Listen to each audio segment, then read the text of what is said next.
Welcome to the SwimSwam podcast. I'm your host, Coleman Hodges. Joining me today, we've got a very special guest. She is an NCAA All-American from Cal.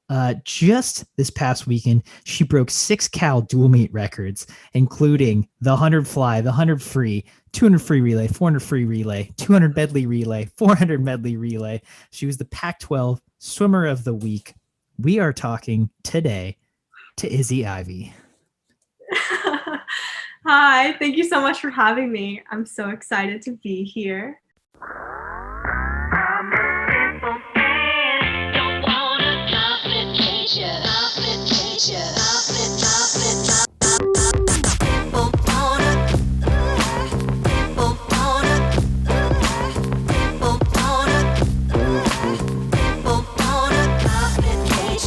Thank you for joining us. I'm excited to talk to you. Let's get right into it. That you guys came out with a vengeance. The Pac-12 hadn't raced it all last semester, and it seemed like you guys were ready for some racing. Take me through these dual meets and how you felt during them. Sure. So in the fall, we were lucky enough to have a few meets against Stanford, but they weren't scored or anything. They were pretty low key, just having an option to race, and we felt very lucky to have that option. But over the past weekend, we had 4 meets in 3 days, and it was pretty intense. I was just so excited to race. All of us were. The Bears, we were really behind each other, and we just never let ourselves get too far ahead of ourselves. We were pretty good about staying in the moment and taking it not even day by day, but just like event by event. Like, don't get, especially for me, I got overwhelmed on one of the days, having very little rest in between 2 of my events. And one of the captains, Allie Harrison, was awesome and calmed me down and said, like, you got it, like 100 fly and then 2 free. Like, don't worry about the 2 free until the 100 fly is done. So it was awesome supporting each other and had a lot of fun swimming fast, of course. Yeah, I mean, did you expect to be this fast with where you're at in the season right now? No, I'm really confident in how my training has been going. I'm definitely training the best I ever have. And I think it's just because my whole mindset has changed when it comes to practice, especially like with a time like this going through the pandemic, just being so grateful that I have the pool. And so I wasn't really expecting like a best time in the 100 free or even like my relay splits. I wasn't expecting that at all. So that was a nice surprise. I also haven't like shaved down or rested since 2019 Summer Nationals. So seeing that I could go a best time just like out of nowhere on day 3 was pretty exciting and definitely a confidence booster for the season we get to have. Yeah, I don't know. I mean, I definitely wasn't expecting the times at all, but I'm really happy with what I went. Of course, I always want to be faster, but hopefully that will come at NC2As. So, yeah. Yeah. So as you mentioned, 4 meets, 3 days. I didn't even realize there were that many meets. I mean, can you take us through what were these 4 meets that you had in the 3 days? Yeah, sure. So we had Friday morning and Saturday morning were against USC. And it was kind of nice having the like afternoon in between. And then on Saturday afternoon and Sunday morning, we're against UCLA. And so we kind of just split like a regular dual meet into 2 sessions, and we were able to do a lot more relays that way. And more people were able to swim like more events than maybe they would in just like a regular dual meet 1-hour session.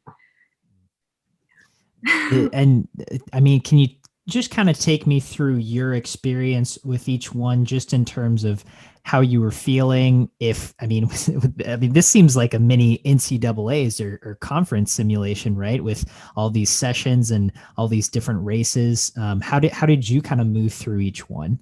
Yeah, you kind of just said it perfectly. I kind of thought of it as like a mid-season meet or like a mini Pac-12s, just because of how long it was and how many racing opportunities we had. you'll have to forgive me. I don't remember everything I swam because I did have a lot. But on the first meet against USC, we were all cracking up in the warm-up pool because it felt like we were at practice. Like warming up, we were like, it just doesn't feel like we're at a meet. You know, there's no spectators, none of our families are there, like nothing like that. And so we were like, okay, it's just practice. And then we get up to race. I think the 400 medley was the first event that we got to swim. And we just had so much fun setting the tone for the meet because we had a great relay, I thought. And Terry told me my split, and I said, are you sure? Like, are you sure that's what I went? And she said, yeah. I was like, oh, okay, like cool. Like, was not expecting that at all. So definitely recovery was a big thing. We have Normatex on our team, and like there's no like ice baths or anything like that. So we were pretty good. Like each household has the Normatex, so we were pretty good about, I would go over to this house and use their arms, and then this house and use their legs or something like that, because it was really important to us to practice, just like you said, like a Pac-12s or something like that, and really like get in the mindset, especially since Houston has agreed to host us. It's like on, like it's happening. So we were really lucky to kind of practice that. Day 2 was Saturday. That was tough for me because by the time we finished the morning session and I got home and ate, I had like an hour until I had to be back for warm up against UCLA. So that was a little tough, but definitely we had each other's backs, like I said earlier, and we're really supportive of one another. And I think that's something so cool about Cal is everyone genuinely wants you to succeed. Like the whole team, we're so supportive of each other. So yes. And then Sunday was just fun. We were exhausted and just thankful that we had the racing opportunity, but also thankful that it was the last day, and just gave it all we got, laid it out there. I was very, again, surprised with my relay split. I won another best time anchoring the 400 free. So that was a pretty cool way to close out the meet. And yeah, it was a long few days, but it was a lot of fun. I mean, honestly, that sounds like an age group meet. Yeah. With the amount of events you're in, and yeah. Yeah. I mean, and I think the key difference being is that, you know, you're throwing down very elite level times, which I feel like some swimmers may not realize everything that goes into that, right? And as you were saying, there's recovery in between. You're really focused. You're trying to get into that mindset of, okay, this is a championship kind of simulation. I need to be on it every single meet, whereas maybe an age group meet, you know, you have a bad event, you're like, oh, and then you have a good event, you're like, oh, cool. Yeah. Right. You're putting a little more on the line every time. Is there any techniques, you know, that you use to mentally, emotionally just kind of get yourself in the zone to get ready to race at that top level, especially maybe on like that last session on Sunday? Yeah, I definitely have like my little traditions, I guess, that I do for myself with the amount of layers I wear. I have gloves, I wear Uggs behind the block. New accessory is a mask. But we have these cool ones that like go over our cap and stuff. Gloves, and I definitely like keeping my hands and feet warm for sure. And then mentally, like I said earlier, just I can't let myself get too far ahead of myself, especially if like, for example, who knows if I'm going to do it, but there's like if I have a double at Pac-12s or NCs, like not letting myself get, well, I have this race and then, oh gosh, I only have like 10 minutes or something. And so like focus on the first race and then start worrying about the other stuff. So just taking it one thing at a time was really important for me over this past weekend. And I had, especially like when Terry said, if you see a teammate start going down the rabbit hole, like pull them out gently and supportively, but pull them out of the rabbit hole. So when I started going down about like the 1 fly and 2 free double, I had a teammate, Allie, who was so supportive and was just like, you are stronger than you believe and you can do it. I was like, okay, I can do it. You're right. So just mentally staying focused in the moment instead of getting too far ahead of myself was really important and something I recommend for sure. Makes total sense. You mentioned you have your set amount of layers that you wear. What can you tell me about that? Yeah, so ever since I was younger, like when I would go to winter juniors or something like that, in the mornings I would wear like when I was on my club Windermere Lakers, I would wear like all gray in the morning and then all black at night because I was just like I wanted to be intimidating because I'm like 5'6", I'm small. I just wanted to like look scary, so I would wear all black. And so now I have all my Cal stuff, which I think still makes me kind of intimidating because it's Cal. I'm a bear, and so I wear like 3 jackets, a parka, and then my sweatpants, and then I have these like bear socks I wear with my Uggs and Cal gloves and a Cal beanie. I'm just decked out in Cal, and I love it. And I stay warm, and I think that helps me swim better because I would rather be warm than cold. So yes, it's definitely a process behind the blocks, taking everything off, but it's definitely worth it, I think, especially because I've just been doing it for so many years that wearing like all the layers is just something that's like, I have to do it type of thing. It does sound like a process, Yeah. delayering behind the blocks. But as you said, I think the results speak for themselves. So it's worked thus far. So you mentioned Pac-12s in Houston. That was one thing I was going to get to. That's a big change. Every year Pac-12s are in Federal Way, Washington, just outside of Seattle, at that same pool every year. Yeah. And so what do you make of now that it is official, as you said, you're going to University of Houston? I think the date we just reported, the dates were set like today. Mhm. What are your thoughts on that? I'm definitely excited to go back to Texas. I was just there in San Antonio at the Pro Series. So I'm excited to go back because it was a lot of fun. I've never been to this pool, but I've heard it's beautiful and fast. So hopefully that's good. I really do love Federal Way, especially with how like everyone's seated on deck and like where we can see our parents and stuff. Unfortunately, there's no spectators. I don't think. Maybe I don't know. I, I I think they don't said I don't no think there spectators. are. Yeah. Yeah, so that's definitely going to be really different. But I think everyone's kind of in the same boat where we're used to it being that Federal Way, and now we just have to adapt to this new pool. And it's at least we get the opportunity. That's the way I'm thinking of it. I'm just so grateful that we're having a Pac-12s, especially for like our seniors and freshmen on the team who have never even experienced it. So yeah, I'm just hopefully it's warm. That's all I'm thinking about is if Texas is warm. Um, but I think it's gonna be a lot of fun for sure. And like I said, it's a pool. I feel like pools are all the same, and I've only been to Federal Way twice at Pac-12, so it's not a big shock for me. But yeah, I'm excited. So. Coming from Austin, it's pretty warm here right now. Oh, so, awesome! Perfect. so hopefully it stays that way for the next few weeks. I can't see it getting any colder really. So Okay. good news So, there. yes, Yeah. perfect. And so and as far as events goes, do you even know what you will be swimming at Pac-12s yet?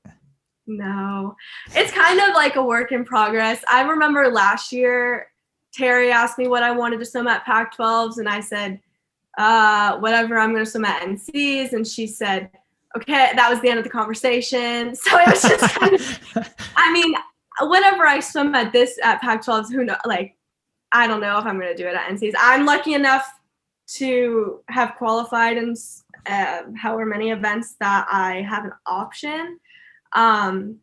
But I don't know. Yeah, I don't know. I don't even know what relays I'm going to be on. We'll figure it out, but it's going to be awesome either way. I keep saying I'm just so excited and so grateful, and I really am because just after everything last year, I'm just like hoping everything like plays out. I'm like, everything's on until it's not type of mindset. So like NCs is happening until I'm told otherwise. Trials are happening until I say otherwise. So yeah, I'm really excited. But yeah, I have no idea when I'm gonna swim.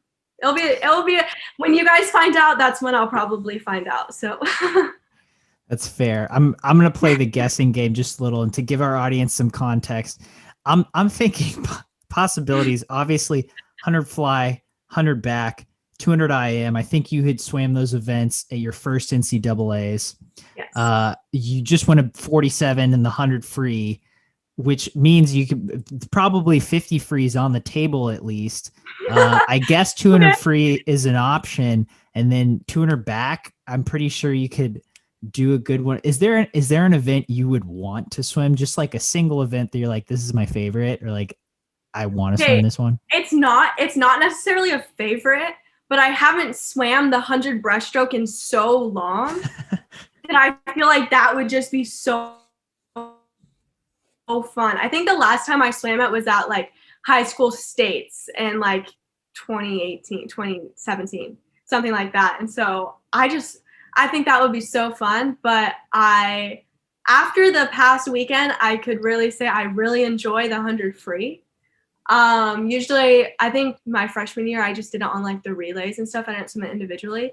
So that would be pretty cool to swim. The 50, I don't really like the 50, if I'm being honest. I like it on the relay, but individually not so much. So we'll see about that one. Maybe I'll lead off. I don't know.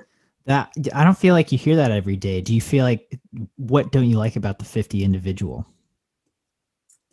It's really technical. So many things have to go right for the 50. And I feel like when I'm on the relay, I can just turn my brain off and go because I'm swimming for like my teammates and everything. Whereas individually, I tend to put a lot of pressure on myself. So yeah, but I get to train with Abby Weitzel, and she's the fastest 50 freer ever. So she loves it. I kind of love it. So I don't know. Everyone has their different opinion on it, I guess.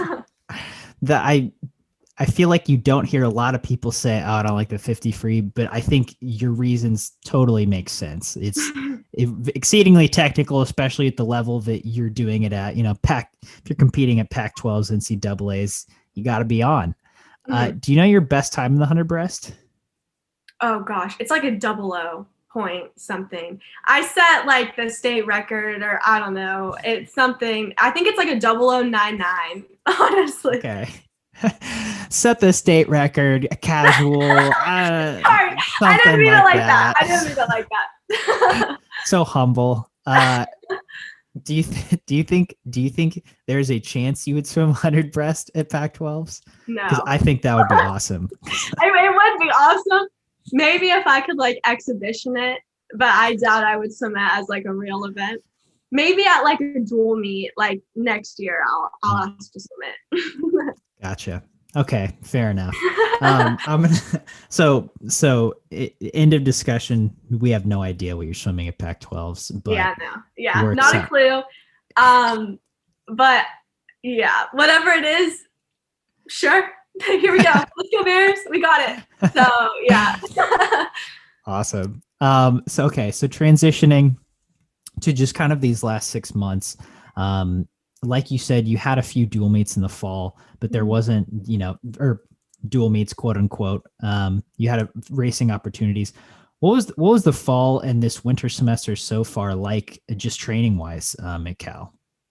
It was pretty intense. I'm not gonna lie. It was definitely some of the hardest training I've done since being here, and I think it was just because we genuinely didn't know when we were going to race again. So we were just going for it almost every day. I remember when we first got back in, I think it was August, and after everyone quarantined and everything, and we all came back at different times. So there was like a small group of us who came pretty early and got our quarantine done. And those practices, like right off the bat, like after a 2-week quarantine of not really swimming, first day in, it was pretty intense. And so I've loved it. I've loved just really going every day.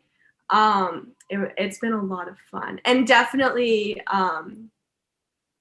intense. To say, for lack of a better word, we've been putting in some really good training, and I'm really happy with my personal training and growth as a student, an athlete, and a person. And I think just I mean, probably everywhere across the country, everyone really struggled in the fall. I think just not knowing when we're going to have a meet and, mid-seasons, that's usually something we get to really look forward to, and not even we didn't have one. I know other schools did, so that was really cool seeing how fast some other schools swam after just being back for so little. So, yeah, the fall, intense.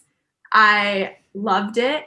Would I do it again? Would I do some of those sets again? I really hope not, but I would, because they were good sets, but very hard. So yes, I don't know if that made any sense. That was kind of all over the place.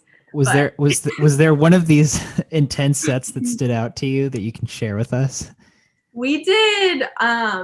I don't remember the exact set, but it was a lot of hundreds and 150s long course, just like best average, like back to back, maybe off the block if you wanted to, and it was oh gosh, it was grueling, and but honestly one of the best practices I've ever had with the times I was going, so I was very happy with that. But I hope I never do that again. It was really hard. It was really hard, but it was so I love those type of sets where you're just like, you're so deep into the set where it's so hard and you're just like, yes, like the grind, like we're really going for it. And so I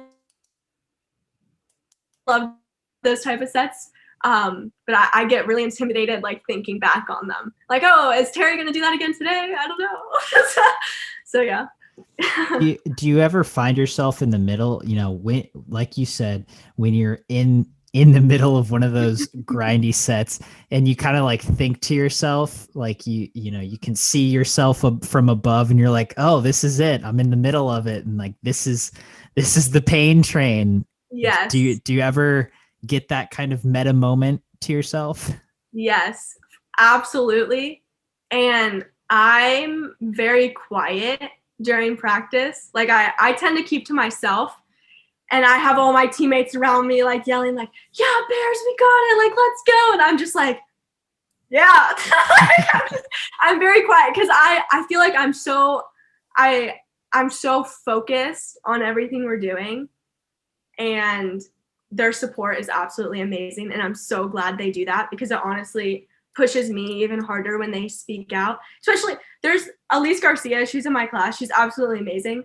Whenever we're getting like crushed, she'll just be like, Izzy, go Bears. And she'll say it so loud. And I'm just like, because it helps her being verbal and it helps me hearing it. So we just have like this little thing, and she's awesome. And but for sure, I definitely have like the out of body experience, like looking down, like, why am I doing this? Because I have these goals. So it's kind of like just, yeah, the out of body looking down. Okay, we're halfway there type of thing. Yeah, it happens pretty often. That's interesting. I don't know if I've ever asked that question before, but that's good perspective to have. New question you can ask the podcast. Exactly. Yeah. Exactly. And earlier you mentioned, especially in the fall, you were able to grow as an athlete, as a person. I mean, can you walk me through that a little bit? What paths were you able to grow upon? Yeah, I definitely, just after everything got canceled last year in 2019, and I was able to go home for okay, little backstory. After NCs got canceled, I was supposed to go home for 3 days, and then we were supposed to go to OTC for trial, like to prepare for trials. And so I left California to go home with like 3 t-shirts and like a carry-on bag. And then I ended up being there for like 8 months. I don't even know how long I was there. So that was a process. But just being home, I definitely was able to grow just a larger appreciation for like the day-to-day things. Like I really like I didn't think anything of it before, but like just being like in Berkeley right now, just being able to train, I'm so grateful for that. And so I think that's definitely changed my whole mindset on the sport. And then I was also able to, I feel like I'm a lot more vulnerable with myself and also people around me. I'm able to like, before everything kind of happened, I kept things in a lot, and everything would build up and then I would like explode. And now I'm a lot better at journaling and like writing things down and like, how do I feel today? And I like write one of my teammates recommended this to me a few years ago, but it was like writing down 5 things that happened today, good or bad, it doesn't matter, but just like acknowledging that these 5 things happened. If they're all good, like amazing, 5 good things happened today. If one thing was bad, then okay, what did I learn from this type of scenario? So I definitely did a lot of personal growing, and I'm so thankful for that. And as an athlete, I had to find so many ways to stay fit, I guess, during quarantine without a pool. Luckily, Florida remained pretty open, but when it comes to like swimming, I was able to like do a lot of ocean swims, which Cal does pretty often. But being able to like do that on my own was really fun. And I feel like right now our weight room is outside here in Berkeley, which is different but safe. And I feel like I kind of know what I'm doing in the weight room now. So I feel like when I first got, like I didn't lift before college. So I think now I like have a pretty good sense of, oh, I can add like weight onto this and do this. I'm lifting more than I ever have. I'm training better than I ever have. And I'm discovering more and more about myself every day and growing in that aspect, which I think is just awesome. And I'm so thankful that over the past few months, I've been able to do that. That was a lot. Sorry. That was great. That was a lot of insight, which I greatly appreciate. In terms of the journaling, the introspection, being able to express your feelings, was there a tipping point for you? Was that something that came out of necessity? Like, did you mentioned, you would keep things in and then they would explode out. Was there a particular point when that happened that made you say, I need to do something about this? Yeah, I feel I try to be like this strong person, right? I feel like just in all aspects of my life, I try to be a really strong person. I try to support others more often than I do myself. And so when I would say the tipping point was when everything got canceled. And I think the main reason that happened was because I knew who I was as Isabel the swimmer. But when it comes to Isabel the person or the non-athlete, I had kind of like sheltered that part of myself because my mindset for the past however many years has been swim, swim, swim. Of course, I have my academic interests and what I want to do like career-wise and all that stuff. But when it comes to like little hobbies or like I didn't really have any. And so I definitely found stuff to do because I was bored during quarantine. And I found a lot of stuff about myself that I didn't necessarily know. And but yeah, I mean, I wouldn't say it was like, well, okay, it was a tipping point like when everything got canceled, but I would just try to make sure everyone around me was good, and to the point where, am I okay? Like I'm okay, but am I really like, so the journaling definitely helps with like little daily check-ins with myself and just making sure like I'm okay. I am okay. I'm totally fine. I'm great. I'm having the best time ever. But just doing these little check-ins just help me like stay present. If that, yeah. My favorite part of doing this pod, so things got canceled. I stopped traveling to swim meets. I had to start doing this podcast. My favorite part of this has been there has been such a big focus on people finding out who they are as non-swimmers or non-athletes because they couldn't swim for months on end. And it's been really interesting to hear what people discover. And it's been because I think that's a big problem with swimmers, with athletes, is that being a swimmer is part of your identity. And in some cases is your identity. And, then you're not a swimmer and it's like, whoa, what, who am I? Yeah, it was definitely a shock for sure. I know so many people who we were all so lost last year. And I think the break has, you've seen some of the times that these younger kids and even college kids are throwing down. It's absolutely insane. And I think the break was so good for so many reasons. And it's just been awesome seeing everyone come out of it like stronger almost. Yeah. So I have to ask, what are some of the things you discovered about Izzy, the person or the non-athlete?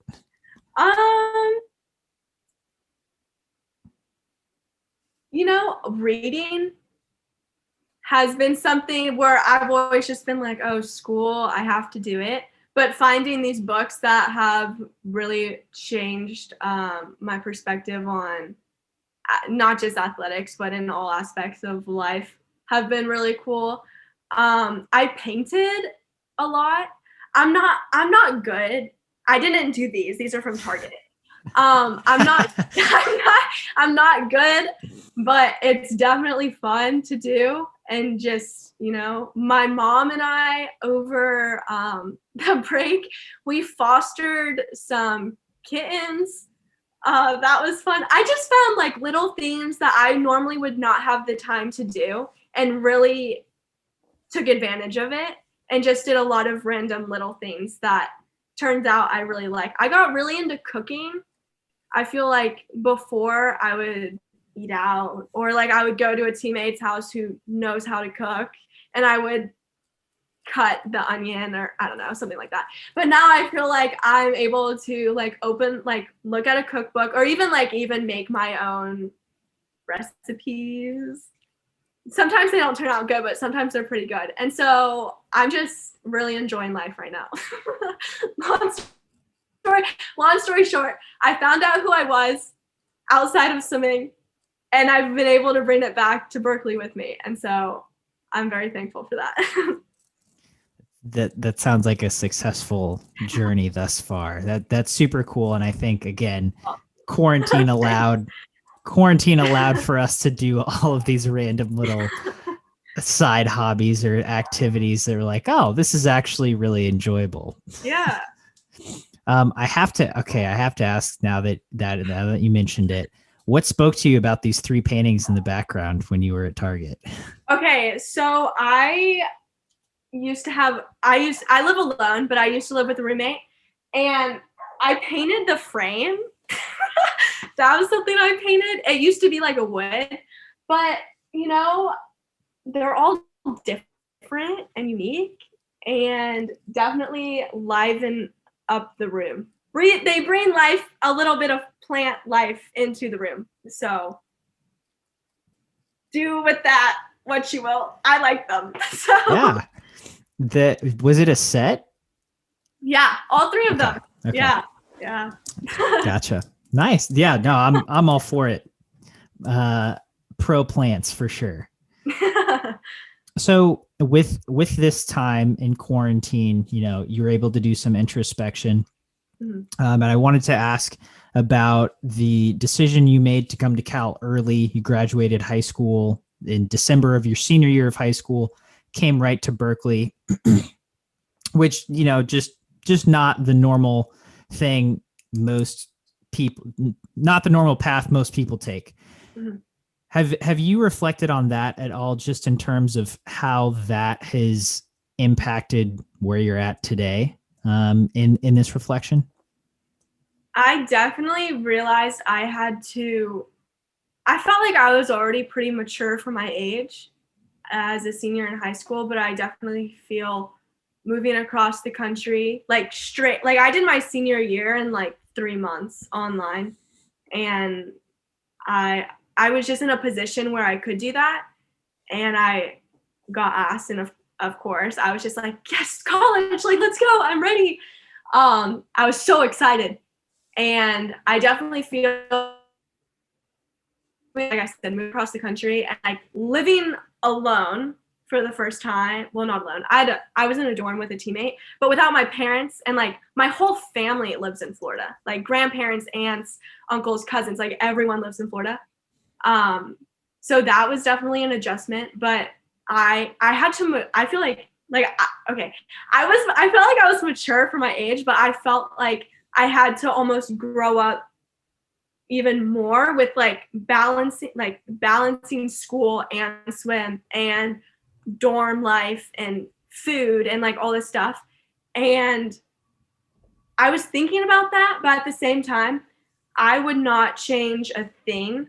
I absolutely, loved coming early. I think I got to bond with the team like right away on our annual trip to Hawaii, which I think lined up perfectly with my arrival.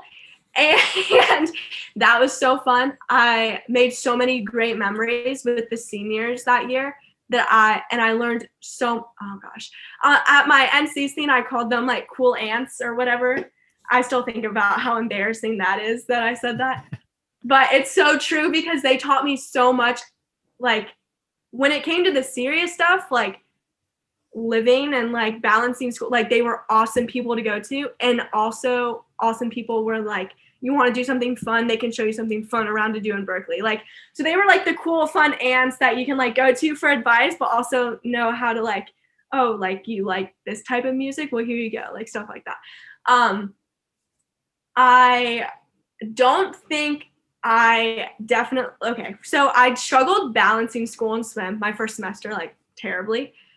I really struggled with like finding that because I feel like in high school you can swim, like you have your two practices and then you have school and like a lot of homework and stuff it's kind of the same here, but balancing like when picking your classes around your two practices a day. I feel like my club practices were at night and our afternoon practices are pretty early. And so that was something I had to definitely adjust to, like swimming and then going to school, swimming and then going to school again. But yeah, I definitely wouldn't trade anything for, no, it was so fun. I don't regret it at all. I got to walk at my high school graduation after NC's. So that was pretty cool seeing everyone again. It was kind of awkward because I was like, oh, one semester of college and I'm walking in my high school graduation. So that was fun. But yeah, and I have the best support system who supported me, like my family, through it all. And they left the decision completely up to me. And I was just so stoked that they were on board. And, my family definitely came out a lot that first semester. They were at like every dual meet and everything like that. So it was awesome. It was an awesome way to start my college experience for sure. Yeah. I mean, yeah, it sounds like just a kind of cramming a year of college into 3 or 4 months, which sounds hectic, but also, like you said, an overall good experience. And, Yeah. Obviously this year has been different. And you talked about, you bonded so well with the team that your freshman year, that spring semester. How do you feel like the team has been able to bond and gel, especially with this incoming freshman class, in this year with the unusual circumstances of the pandemic? Yeah, we definitely don't get to do like our team dinners or anything like that. We can't really hang out after practice and like take our time in the locker room. We don't even have our locker room right now. They're closed. There's no like social aspect really. So, and of course they missed out on Hawaii. which is such an awesome experience and such a great bonding time for the team. So we definitely had to improvise a little bit. And I'm sure everyone has a lot of Zoom fatigue. I do for sure. But we definitely did a lot of Zooming, even like as soon as we got to campus. And just like we would do like these little like fun like games and like trivia nights, and like we would make like cahoots and do like Cal history stuff, and just we tried to make it fun. I think the team is in such a good place right now, and we have been for so long, but I think we're all so supportive, and I know this team has my back no matter what, and I'm so proud of the freshmen and how quickly they've adapted to everything, because this is such a hard, like you said, such a difficult time to come into college, and they don't get the experience of like going to class right now. A lot of we were joking the other day, a lot of them haven't even been to our like any of the regular buildings, or even our like specific weight room like that we have. And so we were laughing at that, but it's going to be interesting, and it's going to be very, very, very interesting next fall when I think we have something like 14 freshmen coming in on top of these new freshmen. So we're going to be showing them all around hopefully showing them all around campus, and like what buildings to use and the dining halls and like stuff like that. But I'm really proud of how quickly and they've adapted, and it just shows like they're like not team spirit, but you know what I mean? Like just like they're just so awesome. They're so awesome. And like I said, the team is really, we're all best friends, and I love it. It's a great way to sum it up. We're all best friends. I love it. End of story. Yeah. And that's why you guys have 14 incoming freshmen. Yeah. Bada bing, bada boom. Yeah. Well, Izzy, I appreciate you taking the time to sit down and talk with me this afternoon. It's been such a pleasure. Before we sign off today, any parting thoughts? Go Bears. But also I feel like I should be thanking you. I've seen almost every episode of this podcast series, and it's so fun, and I've just been waiting to be invited. So thank you for having me, because I feel so special and lucky to be here. And it's so. My pleasure. Again, thank you so much for your praise and for listening to the podcast and agreeing to come on. It's been great talking. Thank you.